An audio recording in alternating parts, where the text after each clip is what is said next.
Welcome to the Dreamlands.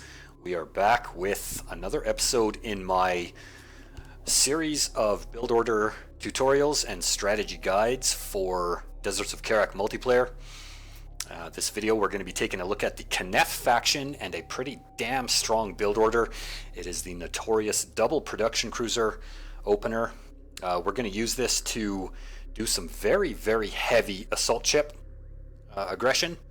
And then we are going to transition out of that into very fast siege cruisers and a very strong economy.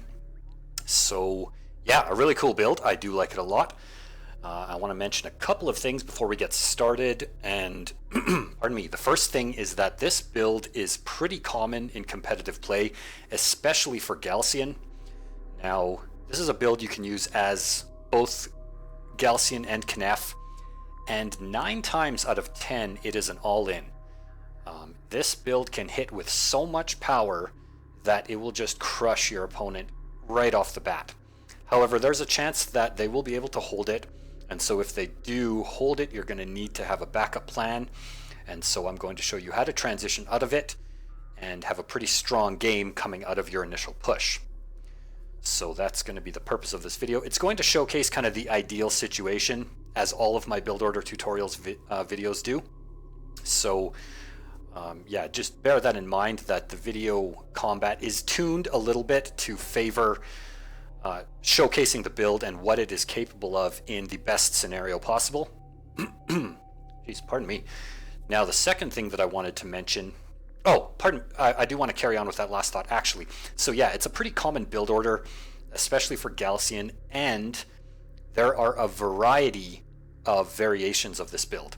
So it's pretty likely that I'm going to do a number of videos on this build showcasing the different types of build. There's 3 primary types of the double production cruiser build: the sand skimmer into heavy railgun, the double production cruiser assault ships, or the double production cruiser assault railguns.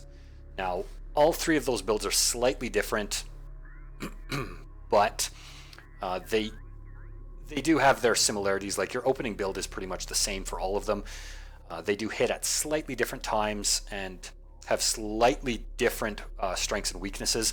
So I will do a number of videos showcasing the different varieties of this build, and also a couple of videos on how to hold the different builds, because this is a pretty damn difficult strategy to hold, to defend against. You really need to scout it, and you gotta know what you're looking for. So I'll get into that a little bit more as we get into the video.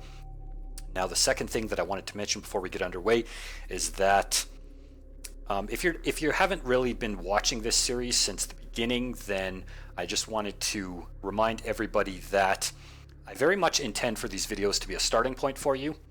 They're going to give you the basic build order and how you can execute it, how you can transition out of it, what you're aiming to do, what you're looking to look for in your opponent, stuff like that. But again, I'm by no means a pro, so these are pretty much intermediate level build orders, and again, very much a starting point for you. So I encourage you to practice these builds, get comfortable with them, and then once you're comfortable and have a bit of experience under your belt, I really encourage you to experiment with the builds, change up the order in which you do things, change up the timings a little bit, and see what works for you. Yeah, because there's undoubtedly going to be ways that you can execute these builds slightly more efficiently and get a little bit more value out of them. So again, this is a starting point, but I hope that this video can pretty clearly illustrate how you can go about doing this build order. So with that said, let's jump into a replay here. We are going to be on the Dune Sea. I chose this map because I wanted just a little bit of variety. I rarely see this map, to be honest, in any replays, but it is in the 1 versus 1 map pool, so it is a map that you will play on the ladder, and it's an alright map. It's pretty cool. So just for a change of scenery, we are going to jump into that, and the map really doesn't matter. You can do this build order on any map, and it's just as scary. So yeah. And again, big shout out to Empty Soul. As always, he has been helping me make these videos, and he's been very instrumental in doing that, very helpful. So thank you, Empty, and big shout out to you.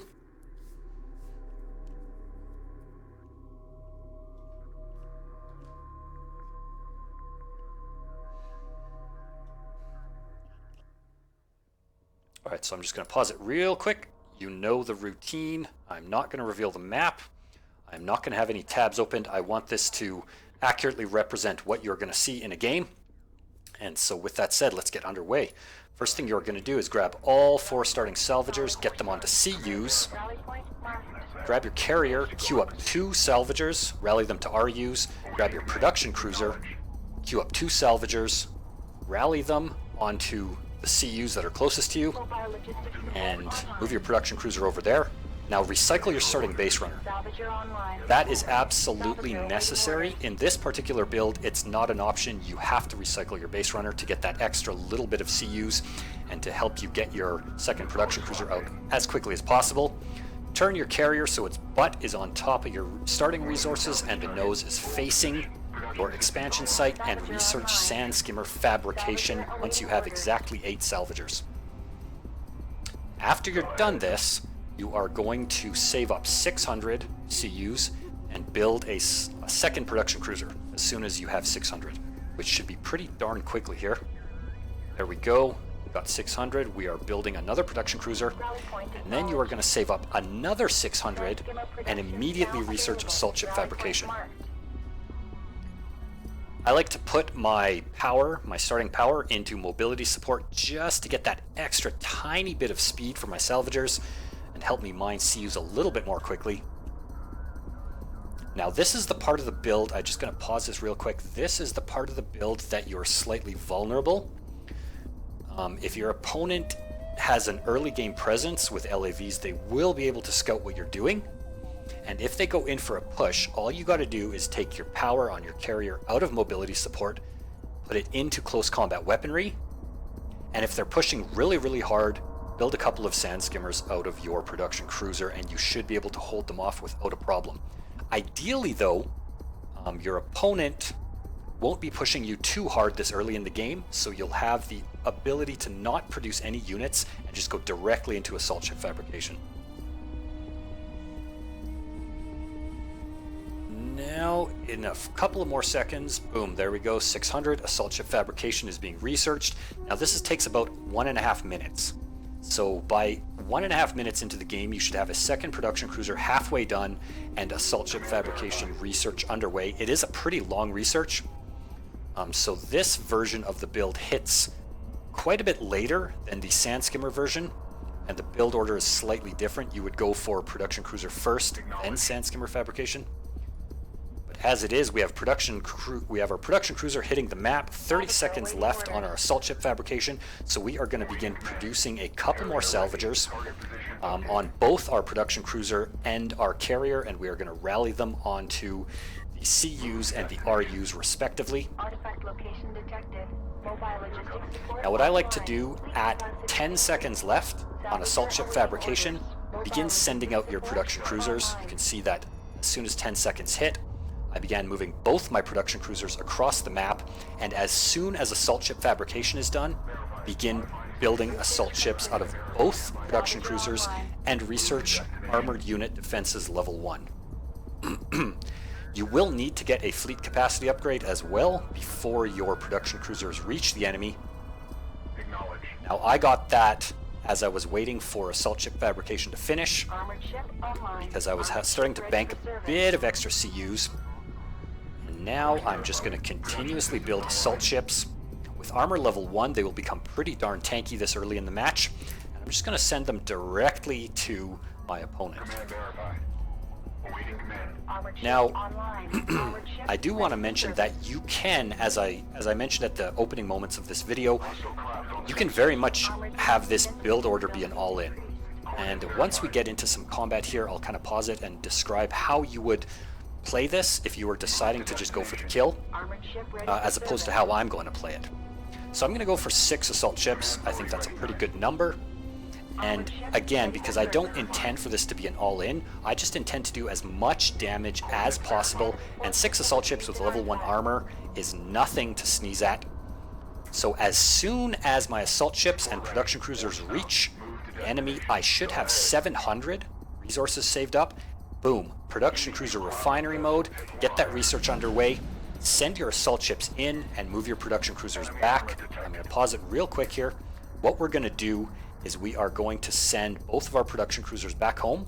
I'm going to send one of them to the expansion site that I've already saturated and is mining, and I'm going to send the other one to the third expansion site that I intend to set up and begin producing salvagers from that production cruiser. So by the time both of your production cruisers get back home, you are going to be able to open this wreck bulkhead, mine it with 4 salvagers, and your production cruiser refinery mode will finish shortly after you get back home. So you will transition immediately into a full strength economy off of 3 mining locations. So that's really, really strong and really good. And your opponent is going to be distracted and busy dealing with your very, very strong early game push. So that's how I'm transitioning out of this. Now, you don't have to do this. And whether or not you decide to roll with an all-in or not is going to heavily depend on how prepared your opponent is for this. Now, because we didn't see any early game LAVs, I don't even think they scouted us. I was pretty confident that my opponent had gone for either an economic defensive opening build or trying to rush some kind of tech unit. So in that case, you're very much safe to just go directly for assault ships, send them in, and I'm going to transition into a very strong economy on the back of this. Now, the second thing I want to mention, let's go back to our carrier real quick here. I have about 300 CUs and 240 RUs right now. Siege cruiser fabrication is 500 CUs, 250 RUs. So within, I don't know, 30 seconds or so, a minute at most, of starting production cruiser refinery mode, you're going to have enough resources to start siege cruiser fabrication, and that is exactly what you're going to do. Destination locked in. Command verified. Now, I've noticed that my opponent has gone for tech. They've gone for AAVs, and in fact, they also have a turret and a support cruiser. So what I'm going to do is I'm going to focus down the turret first.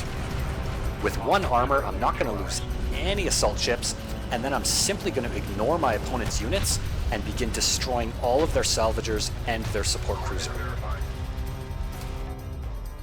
I'm just going to set a control group to my carrier. As you can see, I had a control group set on my carrier, and as soon as I had the resources, I began siege cruiser fabrication. And at this point, I've cleaned up 6 salvagers and a support cruiser, so this attack has pretty much already paid for itself.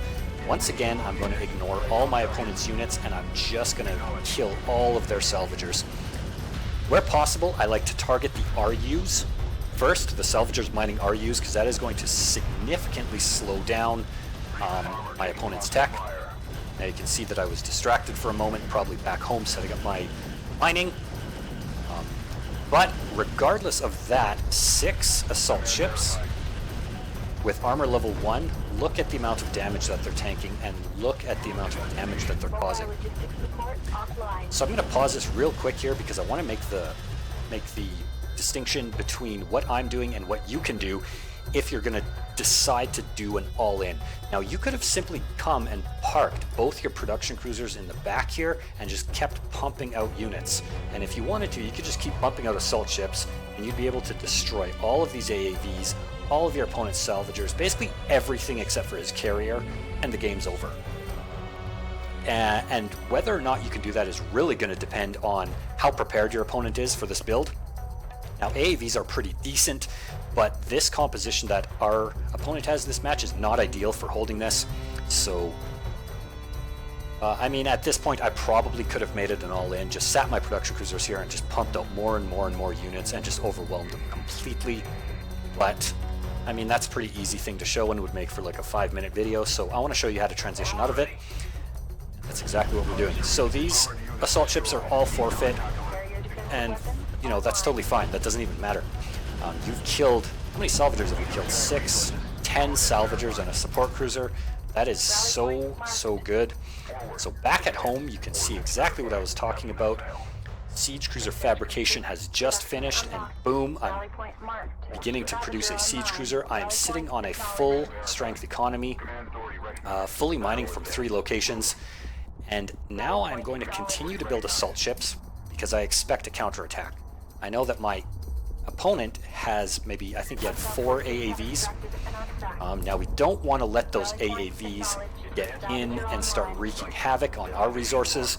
We want to be able to take the advantage that we have and really, really leverage it into a stronger mid-game. And that's exactly what we're going to do. I'm going to keep producing assault ships. I'm going to keep producing siege cruisers. And at this point, you're going to notice that we're starting to have a pretty big bank of CUs. And that's because all of the things that we've been doing in the game so far are pretty tech heavy, so they're very much reliant on our use. So to offset this, what you want to do is dump your excess CUs into sand skimmers, base runners, and blast drones. And that's exactly what I'm going to do. I'm kind of alternating between building siege cruisers, base runners, and siege cruisers and base runners, while my production cruisers continue to pump out assault ships, and I will shortly begin dumping all of my excess CUs into sand skimmers. Command verified. Now, once you have one assault or siege cruiser on the field, it's very, very likely that your opponent will not have an answer to it. You can see that they've spotted the siege cruiser. They are in full retreat. So go ahead and send your first siege cruiser right out onto the map and keep pressure on your enemy. They're going to be forced to invest resources and time into reestablishing their economy. So at this point in the game, we have a very strong advantage, and we want to continually push that advantage. This is an aggressive build order, so you got to keep up the aggression. With that in mind, you can see that I'm pumping out assault ships, sand skimmers, I'm pumping out blast drones, and I am moving out onto the map. Very shortly here, I will begin producing another production cruiser so that I can bring my carrier out onto the map. And I've decided to go for interceptor fabrication as soon as siege cruisers were finished. Now, this is going to provide me with anti-air, and it's also going to provide me with a counter to the potential for my enemy having mass railguns. Now, mass railguns can very much counter siege cruisers, especially on a map like this that has a gigantic, very dominant terrain feature. This dune here is like enormous, so a big blob of railguns on top of here is pretty damn terrifying and can cause a massive problem. And as you can see, my opponent has wisely decided to start building railguns, so I'm just going to try and keep up the pressure. I do have sand skimmers. They're going to go in and try sniping some railguns while my artillery barrage pushes away the AAVs. And my blast drones are just going to kind of swing around the right flank and try and do a bit of economic damage. Boom, blown up a couple LAVs there. Now, like all of my build orders, once you execute the opening build order and your strategy, I know I say this all the time, but I'm just going to reiterate, what you can do after that is entirely up to you. Now, I really, really like to get fast siege cruisers on the back of that assault ship push because it's going to be really, really difficult for your opponent to have an answer to siege cruisers after they've suffered such an incredible amount of economic damage. As you can see, I've built a third production cruiser. I'm now going to leave 3 of them at home to take care of mining. I'm going to move my carrier up through mid and continue to produce interceptors and siege cruisers, while my 3 production cruisers I will set onto a separate control group, rally them to the other side of the map, and continue to produce assault ships, sand skimmers, continue to get power upgrades for your carrier, armor upgrades for your units. You can see I'm floating like huge amounts of resources. That's okay. It's just a tutorial video. As you practice and get more accustomed to the game, you'll be able to mitigate the amount of resources that you're floating. Your macro will get better and better. Just keep practicing. Now at this point, I'm continuously harassing with blast drones, and I've got kind of a slow push forward now with my siege cruisers, and my carrier will shortly be up into the middle of the map to support my frontline units. We do have quite a threatening army here. My opponent has decided to lead a charge with his carrier and bring up the rear with a large number of AAVs and railguns, which is pretty damn terrifying. And I mean, look at this. Those railguns are going to do a lot of damage to the siege cruiser. I need to get it onto the other side of the dune. Boom, there we go. Always use terrain to your advantage. Now, this is something the Coalition carrier does not want to see. A Khaaneph carrier with 3 power into missiles. And at this point, it's going to transition basically into just your standard macro game. The main difference is that we have a huge advantage in terms of economy and in terms of tech. So at this point, our opponent is going to be pretty hard pressed to push out of his starting location. I mean, as a coalition player, he can camp here pretty effectively. The coalition carrier is very, very dangerous in combat. One of the more dangerous carriers in a direct fight. With the help of AAVs, railguns, and turrets, it can be pretty hard to crack a coalition player that's turtling. But, yeah, we all know how this is going to go down. Long-range missile fire from the Khaaneph carrier, artillery barrages from the siege cruiser, air support from the interceptors, and a constant pressure from sand skimmers and assault ships and blast drones. We're pretty much just going to camp mid and grab more and more artifacts until we're sitting in a position where we have amassed an army that is so dangerous that even if our enemy is camping, we're just going to push in and steamroll them with brute force. You know, and at this point, I mean, I can throw away infinite numbers of sand skimmers. I do have armor level 1 still. That's not good. We should have armor level 2, but probably 3 at least by now. So yeah, just try and stay on top of your macro. Constantly be spending your money. You can see that I haven't even researched my final fleet capacity upgrades, so at this point you could just be pumping out more and more units. And here's what everyone hates to see from the Khaaneph. Like, at this point in the game, I know he's here, so I'm just blind firing with artillery. Pretty nice idea. Our opponent's moving out of the range of our strikes, and they're going to try and flank us, which is pretty nice. So yeah, not much to say at this point. The name of the game is hitting as quickly as possible with a double production of assault ships with level 1 armor, and ignore...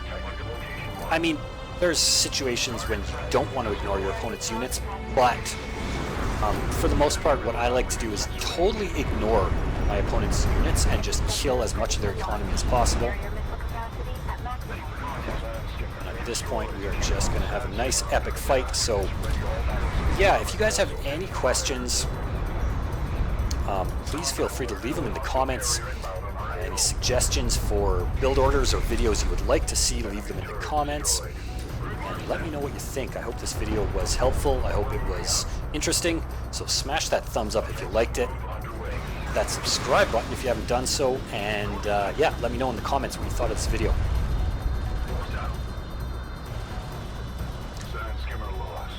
I mean, most of the time that I see people doing double production cruiser builds, they are all-ins, like 95% of the time.